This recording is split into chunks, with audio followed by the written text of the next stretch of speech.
We're spending the day at Hollywood Studios. Spring break is in full swing. Crowds are here. It's a really busy day. We're looking at 100+ minutes for almost every ride. So we're going to be checking out some of the things that you can do at the parks when it's a really busy day. How to appreciate a good theme park even when you can't do a whole lot of rides because the waits are so long. So without any further ado, let's go ahead and jump into the parks and experience the sights.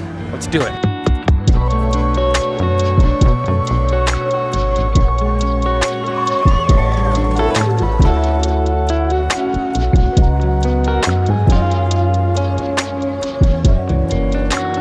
Oh yeah, it is a busy day at the parks. Oh my goodness. So of course now Disney does offer something called Genie Plus, which is kind of sort of their replacement to FastPass. If you have any questions about that, we did a video and an article answering a bunch of those questions. So be sure to go down to the description to check that out. But obviously today we are not going to be using that extra add-on charge. We're going to be talking about ways to still enjoy the parks if attractions are kind of out of the question because of wait time or for whatever other reason that is. Just some other things that you can really appreciate about the theme parks. So obviously one of the tips that we're going to be giving is not to get Disney Genie Plus, but obviously that is an option if you want to spend that extra $15 per day per person at Walt Disney World. If you're in Disneyland, it's going to be $20 per person per day. Sean is joining us today. How's it going? I'm good. How are you doing? Doing great. We're checking out Hollywood Studios, but we're checking out the parks in general, like what to do on a busy day, where if you find yourself at a park and it's super busy, that you can still enjoy yourself and still walk out at the end of the night saying, that was a good day. First off, we're going to start off with some food.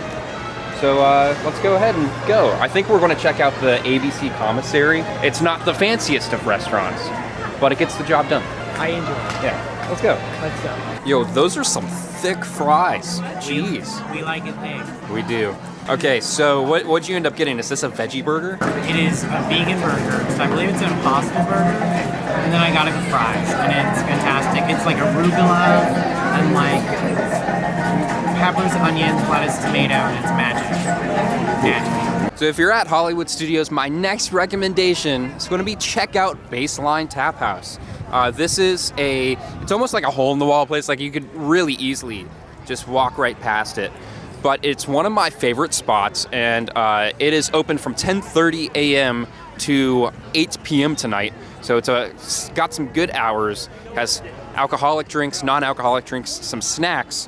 It doesn't have a full menu for food, but the stuff that they have here is fantastic. Let's go inside and check it out.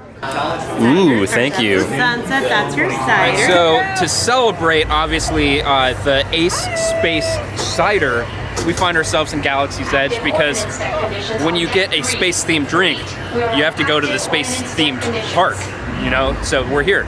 But Sean, what did you end up getting? I got a California Sunset. It's a vodka drink with a bunch of fruity fun and goodness, and it's really delicious. Yes, so if you like vodka and fruity drinks where you don't even taste the vodka, yes, this is your drink. This is what you need to get. It's actually really good. It is. Yeah, so this was very surprising to me because it is a cider, and I was expecting it to be like, you know, like a normal cider is very appley.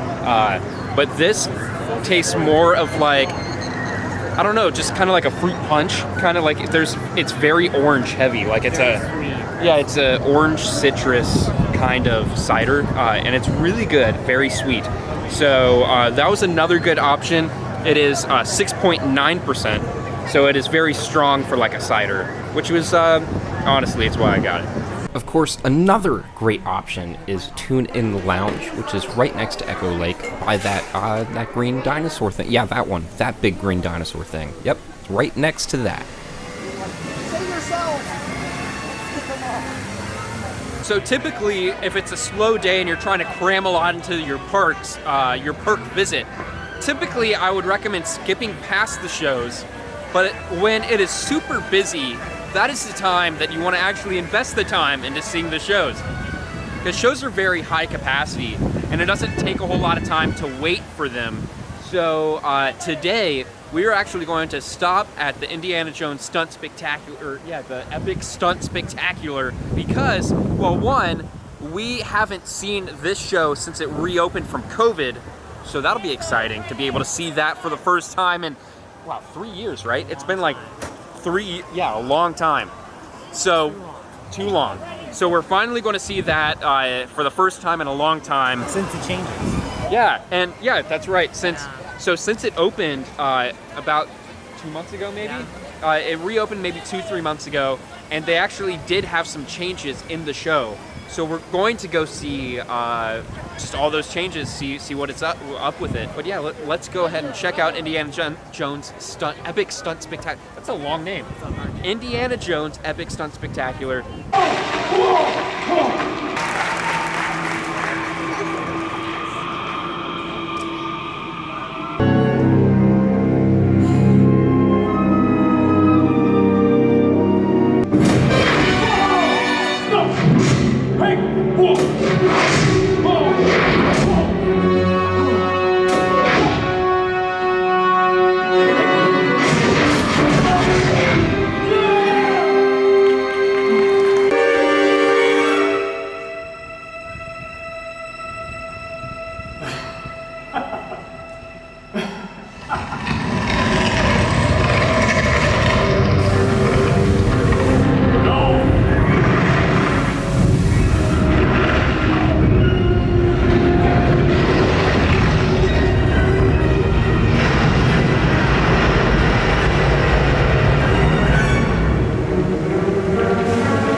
So I only showed a few of the highlights of the Indiana Jones Stunt Spectacular, but that's because I've shown quite a bit of the show on other vlogs, so if you're interested to see more of it, go ahead and feel free to check out our other Hollywood Studios vlogs that'll be linked down below for sure. They made a few changes to the show. They're very subtle. I feel like when the show first reopened, there was a lot of talk about it, and they were more in your face. But since the show's had a few months to develop with those new changes, I feel like they've integrated more seamlessly. Some of those changes are that like Indiana Jones doesn't have a weapon on him anymore, which is still strange to me because I pointed this out in the show before. Because he steals it and shoots it. Yeah, because in the new version. Yeah, because in this version, he still steals a gun from like a bad guy. Yeah, a bad guy. And then he shoots the bad guy car with it. A henchman, yeah. So it's like Indiana Jones still gets a gun and he still shoots a gun. There is gun violence. Yeah, so it's kind of like they made a half measure there. Like, I don't know. Yeah. It's just kind of strange. And they made the announcement like, oh, there's no more gun violence or no more guns, kind of. Yeah, and they did make an announcement in the beginning. But there's guns, though. And it fires, like, several times. Yeah, like they still have those air cannon effects on the ground to make it look like there's bullets hitting things. Yeah, so it's just very interesting. Like, that one was interesting to me. They also got rid of the crowd interaction. So they used to have guest volunteers come up and actually be a part of the show, but now they don't do that. Instead, they have some ADR stuff, like they talk about ADR, and they talk about voiceover sound stuff, but it's funny, they have us like record parts, but then they never play it back in the show. So it just kind of seemed like a filler thing. It didn't quite make a whole lot of sense. The changes weren't extreme. I don't feel like they didn't bother me. I know you pointed out that you had seen the show, or you'd seen somewhere that there was a new part of the show where they talk about the smartphones and like portrait landscape mode. Yeah. And that was one thing you did notice. Yeah, so when it first reopened, they had a small little section about how they film movies in like a landscape mode, and that's like if you have your cell phone, you're filming horizontal instead of like vertical, which is portrait, and they talk a little about the differences between the two. And they talk about, just like smartphone filming, and it was very strange. It kind of felt like forced in there. In this screening or showing of the show, that was not in there. No. So it was interesting that I guess maybe they heard some feedback that didn't quite like fit in too well, so they removed that.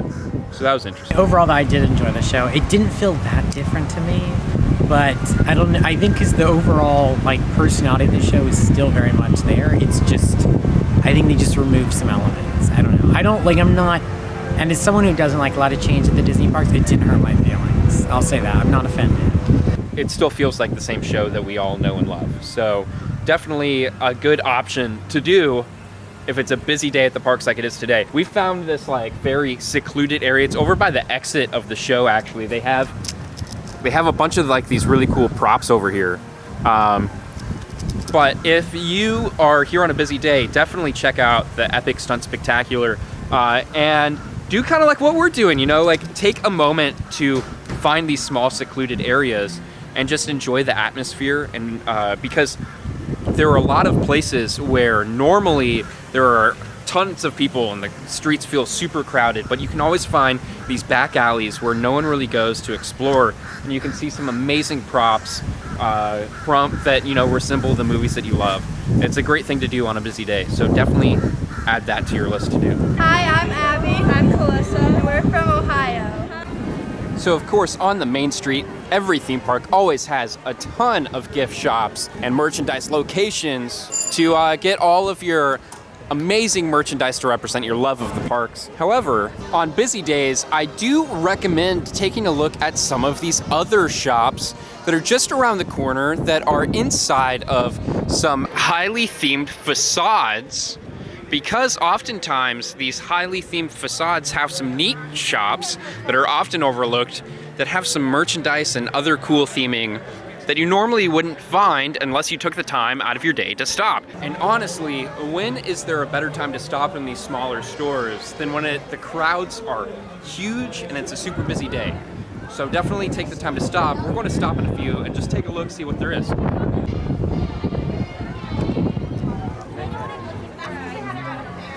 Even though spring is here and the hot temperatures have arrived, you can still get plenty of winter merch. It's very surprising. Normally they get rid of this stuff as soon as the temperatures change, but it's still all here. It's funny, on this rack you've got a sweatshirt and of course your bucket hats for all the spring needs. But this one just might be my favorite. Baseline, you gotta go, I'm telling you. When it's a busy day, it's a go-to spot. Tell me it's wrong though, come on. Look, you can get your clearance Christmas Star Wars stuff for non-clearance prices. Even at Walt Disney World, where a lot of the merchandising is similar amongst almost every merchandising location, you can always find something unique to a location, no matter where it is. So, on a busy day, definitely be sure to check it out. But if you're at another park, such as SeaWorld, Universal, you name it, definitely be sure to check out those merchandising locations that are kind of tucked away a little bit, because in those locations you can find some very unique things, and there's always some interesting theming to experience, especially like at Universal, for example. The Wizarding World shops, a lot of them are very different, and the theming inside of those shops are very immersive. So even the stores can transport you into a different world, into a different universe. So definitely be sure to not pass up those experiences as well. You don't have to purchase anything in order to enjoy the experience. However, one of the best places to do this is Galaxy's Edge, because all of the shops are extremely themed, extremely immersive, and you never know exactly what you're going to find in each store. There's always something that is fun and different that you just didn't expect to see. So keep your eyes open and go exploring. Check out those small details, because they're always really fun to notice. Also, another thing that's really fun about Galaxy's Edge is the mobile app. So if you download the Disney Play app while you're here, there are a ton of like little extra bonus missions that you can go on, which are super fun. Back when Galaxy's Edge first opened, we did a vlog where we kind of like messed around with some of that and explored, and we took you guys on one of the missions that you can do in the app. So if you're curious about what that's like and how fun that is, we'll also leave that linked down below for sure. Is it just me, or is this sign new? I thought they called them refreshers on Batu. At least they did when it first opened. So I swear that restroom sign is new. I could be wrong. Have I been missing that for 3 years? I don't know. Of course, there are a lot of places in Hollywood studios that are modeled after some very historical locations, and it's really fun to check out these spots because they're a lot more accurately made than you would even expect. And one of these places I'm standing in front of right now, and that is Carthy Circle, also known as Carthy Theater. This place unfortunately no longer exists in Hollywood as of right now. They did demolish it, but this theater was the home of the theater that originally did the first screening of Snow White, which, by the way, was the very first animated feature film ever. It was also the very first animated feature film that the Walt Disney Company ever released. So the first film that the Walt Disney Company ever released was released in this building, which of course you can find at Hollywood Studios, and they also have a more one-to-one scale replica in Disney's California Adventure and the California Disneyland parks. And they recreated that theater very similarly to how they recreated the Grauman's Chinese Theater in this park. So it's just some fun facts. If you're wanting to walk around, you can definitely experience a little bit of history, but in a different way here. Another great tip is one that's a little bit more obvious, but in every park there are a handful of attractions that are always like lesser wait times. It doesn't matter how busy the park gets, and at Hollywood Studios, Star Tours is one of those attractions. Because Galaxy's Edge is open, a lot of people just skip over Star Tours, but it is still a fantastic attraction. And honestly, since they switch up at all the different like little pieces that comprise the show each time, or comprise the ride each time, you get a unique amalgamation of different pieces every single time that you ride the ride. And this time that I went, I had got all pieces that I've never gotten before. So it was a brand new experience for me, which was really neat because I've ridden this ride so many times, and these two little pieces that they shoved together, I had never gotten before. So even though it's an older ride, it was still a new experience. So that is another tip for experiencing the parks on a busy day is, well, even though it's busy, there's always a few attractions that have lesser wait times. I've always got those. It's nice to meet you guys. Where are you guys visiting from? Atlanta. I'm from Atlanta. Go Blazers, V-State. And my last tip of the day is something that is specific to Hollywood Studios, and that is, well, if you want to leave Hollywood Studios, do it in style. There's always the Skyliner, which gives you great views of the Walt Disney World Resort, as well as it brings you to Epcot. So if you have a park hopper pass or an annual pass, you've always got Epcot right there. It's not a very far trip. And it also brings you to a bunch of different resorts throughout the Walt Disney World Resort. So you can definitely go and explore all the different resorts, restaurants, and just different offerings that they have throughout the entire Walt Disney World Resort. Skyliner's right there. And that's definitely a unique thing about Hollywood Studios, and it's new too. Thank you so much for joining me on this trip to Hollywood Studios. Hey, if you learned something or if you just enjoyed the video, go ahead and subscribe to this channel for more videos just like this. And if you like the video, be sure to hit that like button because it helps other people just like you enjoy the parks that you enjoy so much. So share your love of the parks with people by hitting that like button.